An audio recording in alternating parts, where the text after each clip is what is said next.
Assalamualaikum, anak-anak hebat.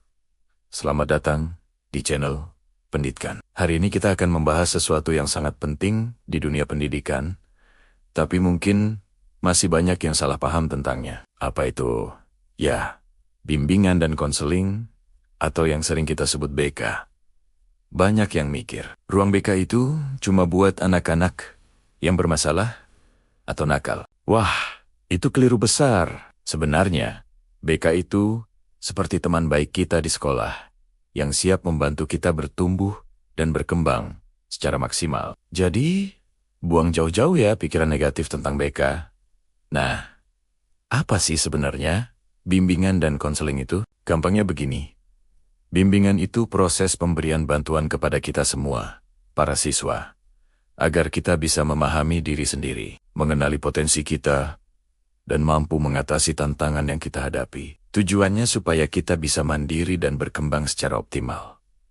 Lalu, konseling itu apa bedanya? Konseling adalah bagian dari bimbingan. Ini adalah proses bantuan yang lebih mendalam, biasanya lewat percakapan, tatap muka antara kita dengan guru BK atau konselor. Di sini kita bisa curhat dan mencari solusi untuk masalah pribadi, sosial, belajar, atau karier yang mungkin sedang kita alami.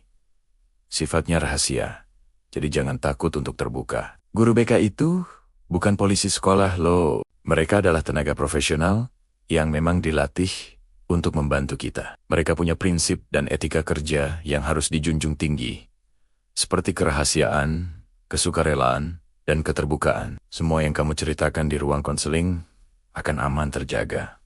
Jadi, fungsi utama BK itu ada banyak. Pertama, fungsi pemahaman. BK membantu kita memahami diri sendiri, mulai dari bakat, minat, sampai kelemahan kita. Juga membantu kita memahami lingkungan sekitar, baik itu keluarga, teman, maupun sekolah. Kedua, ada fungsi pencegahan. BK berusaha mencegah kita dari berbagai masalah yang bisa menghambat perkembangan. Misalnya, mencegah kita dari kesulitan belajar, masalah pergaulan, atau salah memilih jurusan. Ini dilakukan lewat berbagai program dan kegiatan.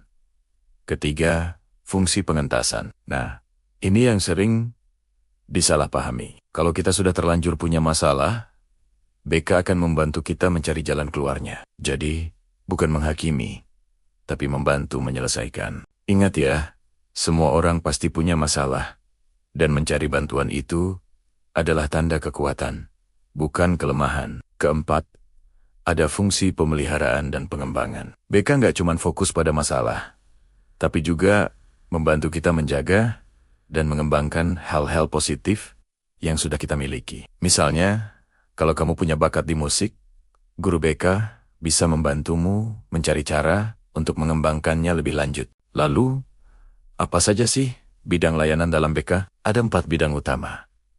Pertama, bidang pribadi. Ini menyangkut pengembangan diri, pemahaman emosi, dan membangun kepercayaan diri. Kalau kamu merasa kurang pede atau sering cemas, kamu bisa ngobrol sama guru BK.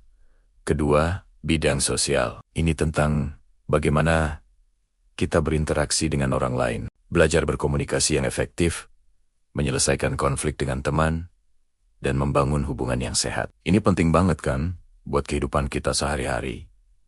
Ketiga, bidang belajar. Nah, ini favorit kita semua. BK membantu kita mengatasi kesulitan belajar, menemukan cara belajar yang paling pas buat kita, dan memotivasi kita untuk terus semangat meraih prestasi akademik. Kalau nilai kamu turun, jangan langsung putus asa. Coba deh, konsultasi dulu. Dan yang keempat, bidang karier. Ini super penting untuk masa depan kita. BK membantu kita merencanakan karier sejak dini, mulai dari mengenali minat dan bakat, memilih jurusan kuliah yang sesuai, sampai memberikan informasi tentang dunia kerja. Jadi, kita nggak bingung lagi mau jadi apa setelah lulus sekolah.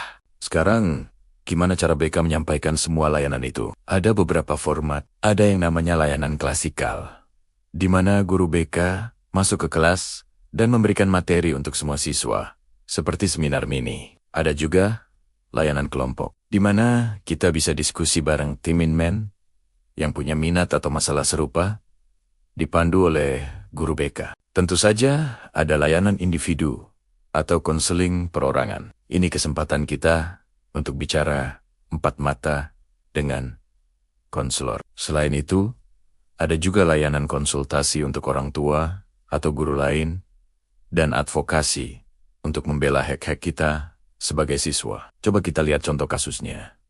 Ya, misalkan ada siswa bernama Budi. Budi ini pintar, tapi belakangan nilainya sering turun dan dia jadi sering menyendiri. Teman-temannya mulai menjauh. Kalau kamu jadi Budi, apa yang akan kamu lakukan? Nah, disinilah peran BK. Budi bisa datang ke ruang BK dan bercerita. Mungkin setelah ngobrol, baru ketahuan kalau Budi sedang ada masalah di rumah yang membuat dia sulit konsentrasi. Guru BK kemudian bisa memberikan dukungan emosional, membantu Budi mencari cara mengelola stresnya, dan mungkin berbicara dengan guru mata pelajaran lain untuk memberikan sedikit kelonggaran sementara. BK juga bisa membantu Budi berkomunikasi lagi dengan teman-temannya. Lengkapkan solusinya. Jadi, sekali lagi, jangan pernah ragu atau malu untuk datang ke ruang BK. Anggap saja guru BK itu seperti navigator pribadi kita di sekolah. Mereka ada untuk memastikan perjalanan pendidikan kita berjalan lancar, membantu kita melewati jalan berliku, dan menunjukkan rute terbaik menuju tujuan kita. Manfaatkan fasilitas ini sebaik-baiknya. Kenali guru BK kamu, sapa mereka, dan jangan takut untuk sekadar bertanya atau ngobrol ringan. Mereka akan senang sekali bisa mengenal dan membantu kalian semua. Ingat, kesuksesanmu di masa depan juga merupakan kebahagiaan bagi mereka. Semoga setelah nonton video ini, pandangan kita semua tentang bimbingan dan konseling jadi lebih positif dan terbuka ya. BK adalah sahabat siswa, mitra guru, dan partner orang tua dalam menciptakan generasi yang hebat. Terima kasih sudah menonton sampai akhir. Jangan lupa untuk like, komen, dan subscribe, supaya kamu nggak ketinggalan video-video edukatif lainnya dari kami. Sampai jumpa di kesempatan berikutnya. Tetap semangat belajar ya.